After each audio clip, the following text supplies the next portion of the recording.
Okay, let's do a few of the trickier, slightly trickier washer and disk method problems. So here's an example. Find the volume of a solid generated when the region R bounded by y equals 7x, y equals x, and y equals 21 is revolved around the y-axis. So first things first is we're going to draw a picture, and then I'll visualize this one in CalCut 3D as well. So I've got, first of all, y equals 7x, which is a straight line with a slope of 7, so pretty steep, and a y-intercept of 0. And then I also have y equals x, which also has a y-intercept of 0, but definitely less steep than the other one. And I have y equals 21.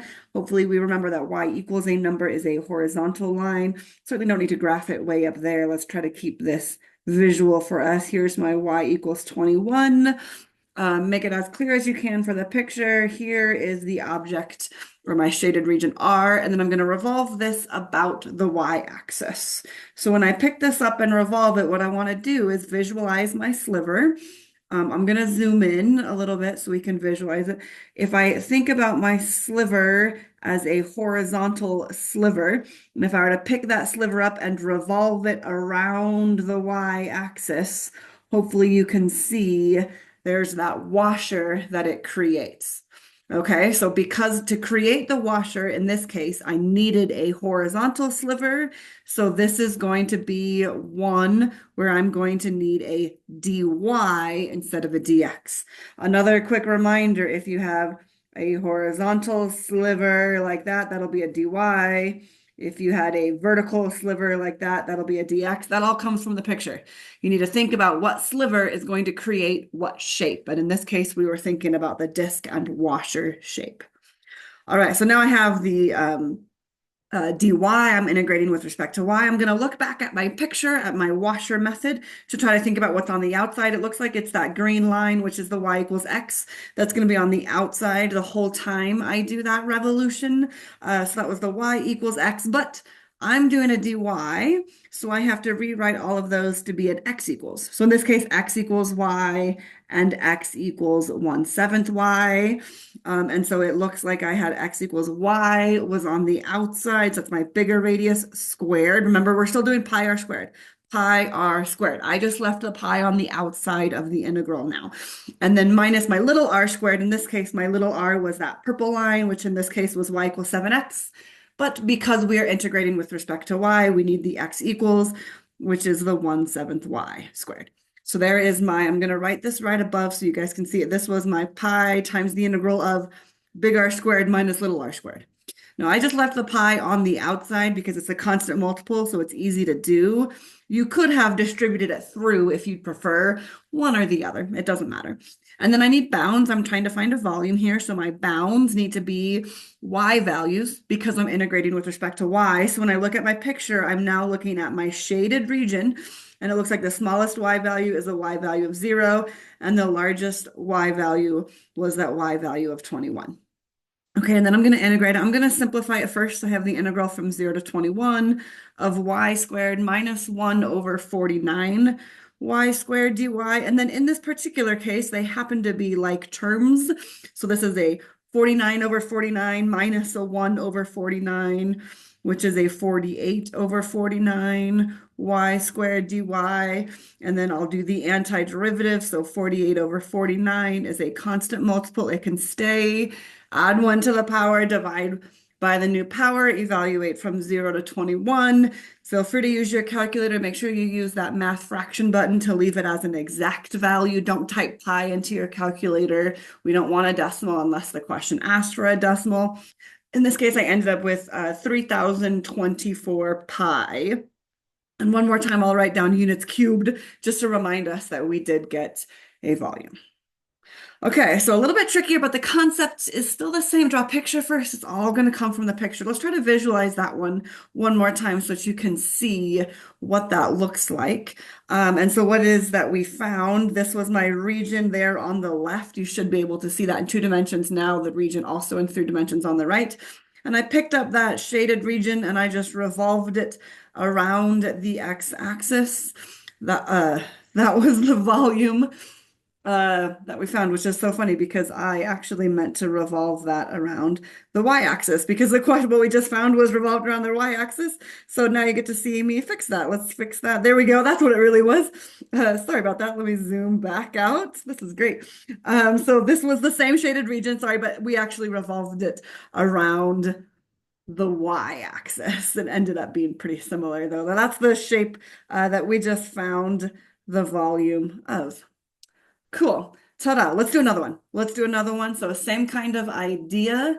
Let R be the region in the first quadrant bounded by y equals x squared and x equals 0 and y equals 4. Find the volume of the solid created when I've revolved this about now something totally different.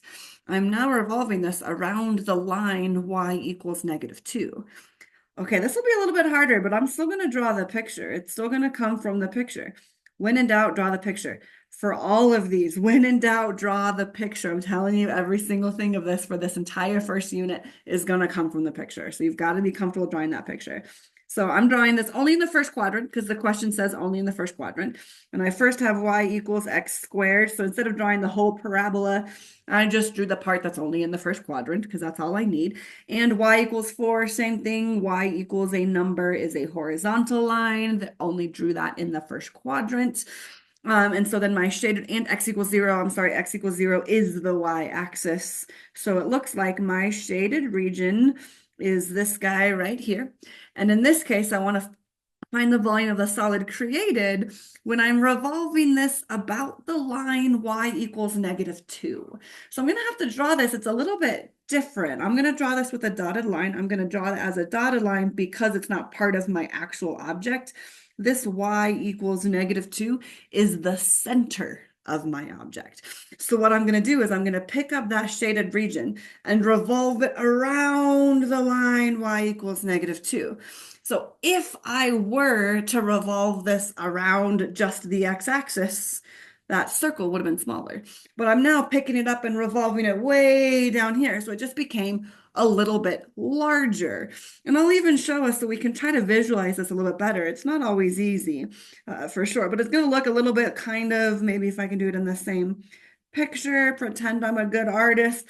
When I did that revolution, when I flipped it all the way around, it sort of looks like this at the end. And so this was sort of the outside of the washer and then the inside of the washer and then the same thing, but all the way around.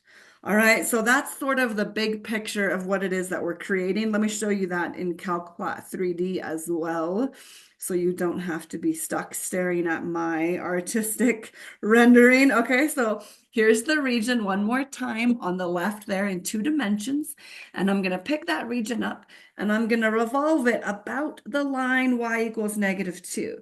So it kind of created this big, huge gap in the middle there. So you should be able to see that's the 3-dimensional object that we are building. Not only do we see what it is that we're building, I think it's worthwhile to show one little sliver and revolve that one sliver all the way around the line y equals -2. Hopefully you can see that that just created a larger washer, but it did still create a washer. So we are doing a washer method. It just made the washer bigger. So the area of the circles are just a little bit bigger. All right, that's kind of the big picture. And again, this rotated all the way around. That's the region that the solid that we're actually finding the volume of. Okay, let's go through and see if we can do that. So I'm going to do this. Volume is equal to, we already know it's a washer. We just saw that what we're building here is a washer. So I know I'm going to have a pi times the bigger radius squared minus the smaller radius squared. Okay, and I'm going to choose also, look on my picture over here on the left, I'm going to actually choose a sliver. Now, we know there's infinitely many slivers. That's why we're going to do an integral. So I'm only going to draw one sliver. I'm just going to pick one. Doesn't really matter. There's infinitely many of them. Just pick one. Okay, and if I look at that sliver in this particular example, it looks like if I make my sliver vertical, then that sliver, when I do the revolution, will create a washer. That's what I want. right? It looks like a horizontal sliver will not create a washer. You want to actually visualize the actual sliver. Think of it like your pencil, and you're going to revolve it to see if you can create that washer. Okay, so I've drawn my sliver, and in this case, it looked like it was that vertical sliver that gave me the washer, which means this is going to be a DX. Okay, that's the first thing. Okay, that's really great. And then I have to think about the big radius and the smaller radius. So let me think for a second about that bigger radius. This one's not really that easy to visualize. It's really not. I'm going to erase that other circle one more time, and I'm going to draw just one more circle so you can visualize it with me. I'm going to take this sliver, and I'm going to create its washer. That's kind of good. That's the best artistic rendering you're going to see me do. I'm so sorry. All right, but it looks to me like the big circle on the outside was that y equals 4, right? That's what it was. But the radius of that bigger circle was not just y equals 4. Because let me draw that again. Let me keep that drawing up there. Here was my bigger circle and then the smaller circle, okay? The bigger circle, y equals 4, would have been just from here to here. But I actually need from here to here, the entire center, right? So the entire radius, halfway all the way through. And it looks like y equals -2. I'm going to make a little note for that, is the center, because that's what I'm revolving it around. So the bigger radius, it was y equals 4, but I had to add 2 units to that radius because it wasn't, the center was no longer the x-axis. I've shifted my center down. So it was 4, and then I had to add 2 more units. All right, it was 4, and then I had to add 2 more units. So it was actually the distance between the two. So it was 4, and the distance between 4 and -2 is 4 minus -2. It's always bigger minus smaller. You might make that little note to yourself that that really is just the bigger minus the smaller. That really is how you find the distance between two things. You just subtract them. Okay, so I should be able to do the same thing for the other one. One more time. I'm going to redraw that picture. I just think it's more visual the more we can draw that picture. It's certainly not perfect. It's certainly not to scale, but let's see what I can do. So I did my outside circle. That was the bigger one. Now my inside circle is the smaller one that I'm looking for. We should be able to see that the radius is not just the parabola. The parabola would only go to the x-axis, but the inside radius is the parabola all the way to the center of that circle. It's hard to see because that's not a perfect picture, but hopefully you can see that the center of that circle is y equals -2. And so really it's the x squared to -2. The distance between those two things is one of them minus the other. So still bigger minus smaller one more time. That was still the bigger minus the smaller, and this still really was the big R squared minus the little r squared.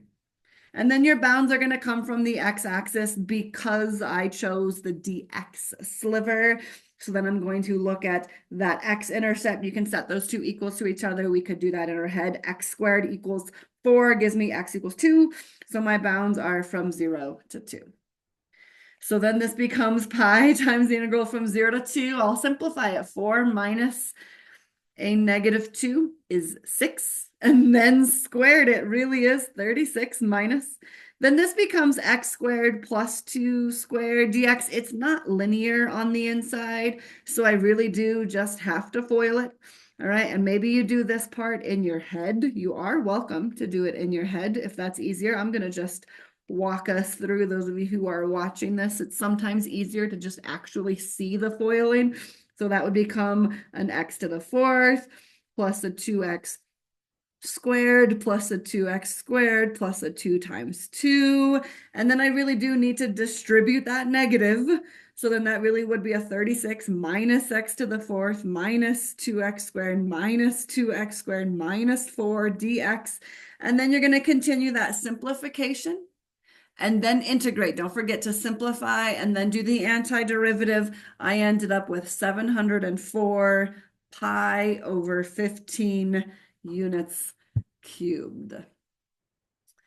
Okay, definitely a little bit trickier of an integral problem, right? This one was not as obvious. The center changed. So when you're finding the radius, think of it always as from the edge to the center.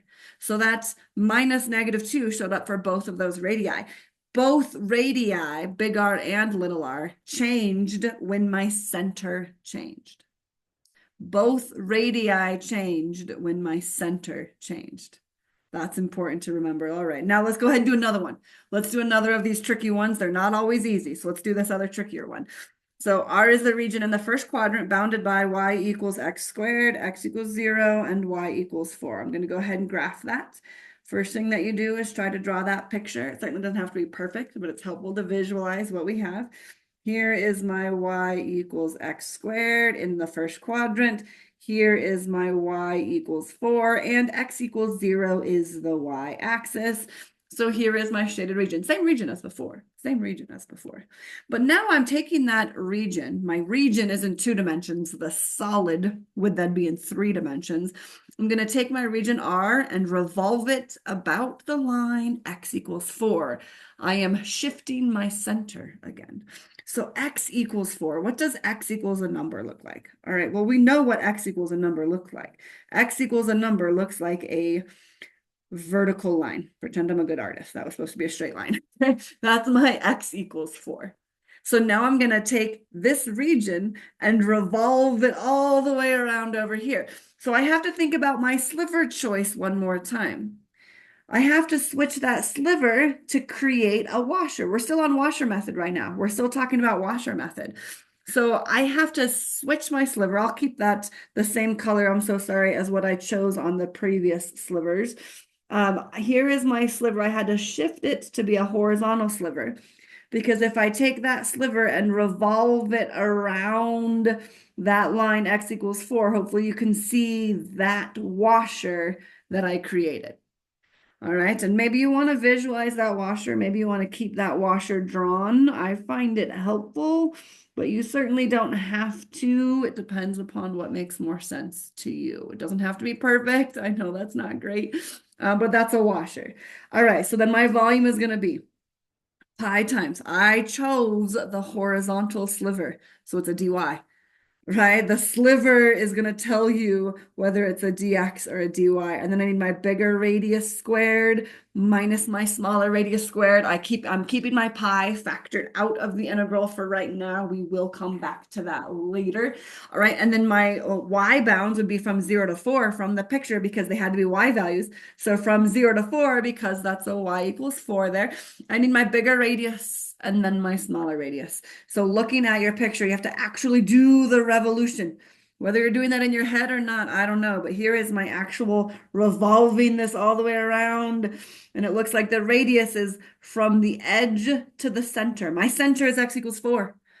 The edge of the outside, my bigger radius, was the x equals 0. So it's from 4 to 0. All right, and then my inside radius, this was my x equals 4, that was my x equals 0. And then my inside radius, I have to actually revolve that around, and my radius is from x equals 4 to the parabola. Remember, we chose a dy, so I need to change that. Instead of a y equals x squared, it's an x equals the square root of y. All right, and I need to go from x equals 4 to the parabola for the inside radius, which is 4 minus the square root of y. Which is 4 minus the square root of y. Cool, cool. All right, we got it. This one's tricky. This is tricky. Pi times the integral from 0 to 4. 4 squared really is 16. Yeah, it is. Sorry. Minus 4 minus the square root of y squared. You really are going to have to just FOIL it because it's not linear on the inside. So same kind of thing. Pi times the integral from 0 to 4.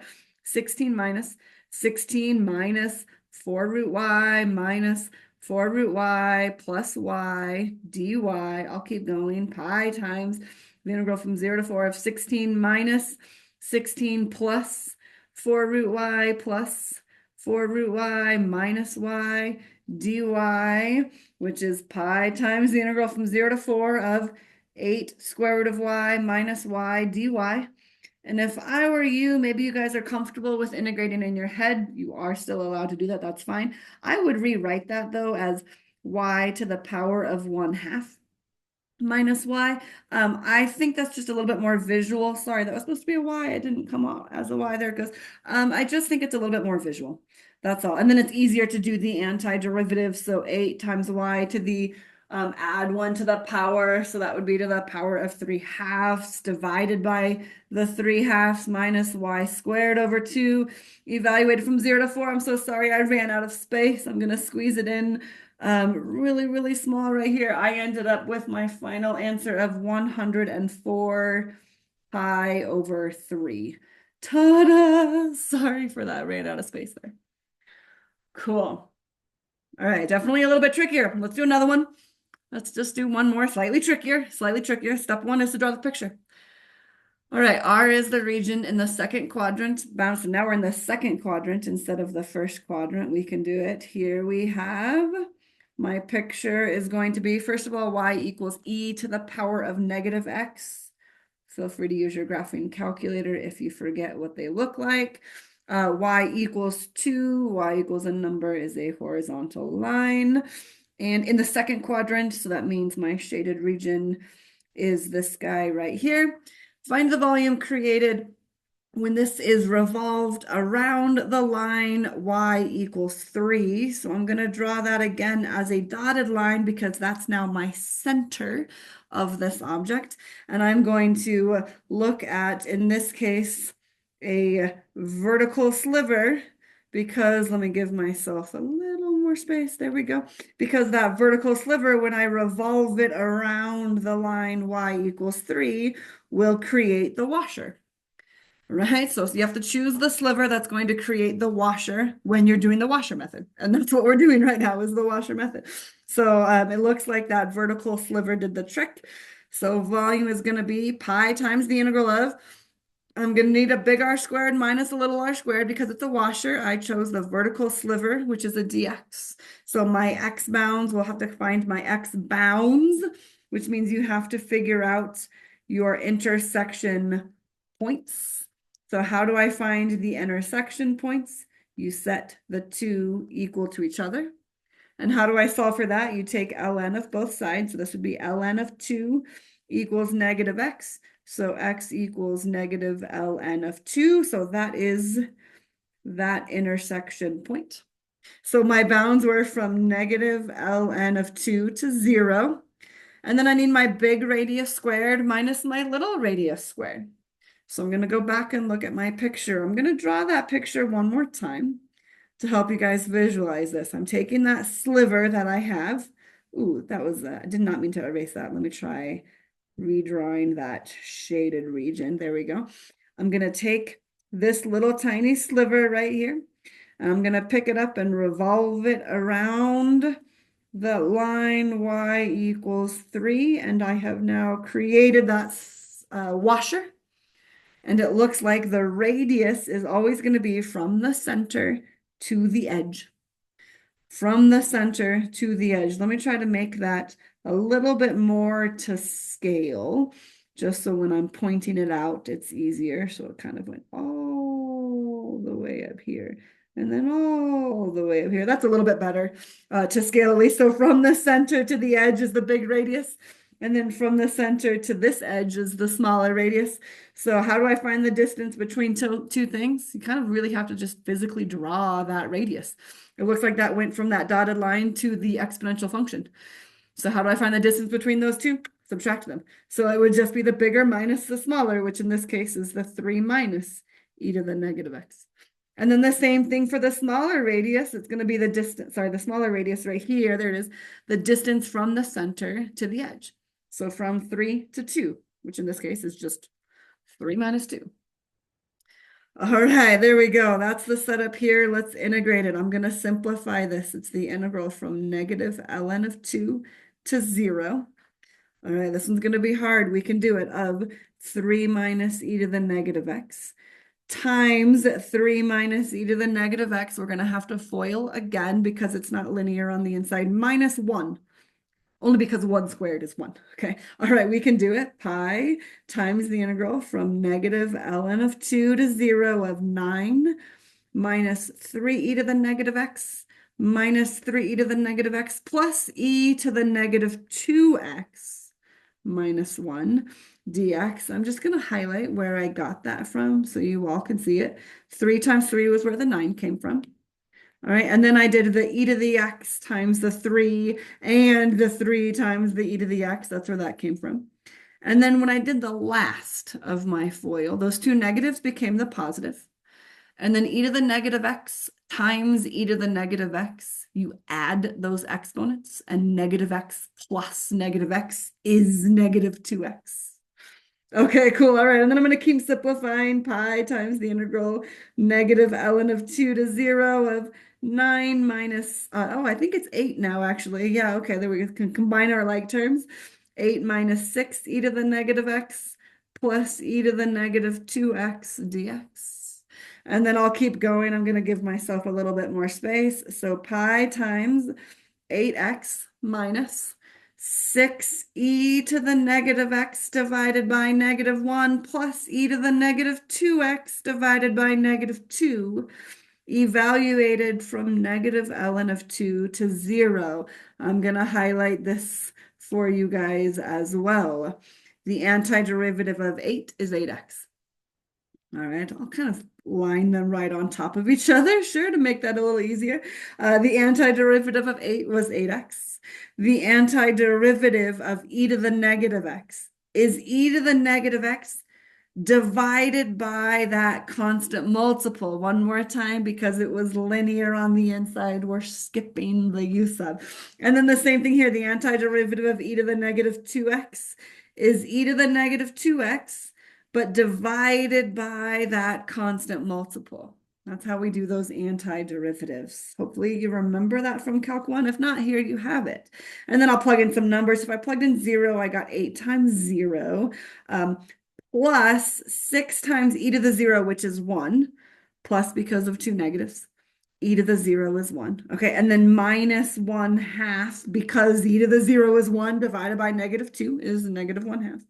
And then minus pi times negative 8 ln of 2 plus 6e to the negative ln of 2 plus e to the 2 ln of 2 over negative 2. Whew, almost ran out of space.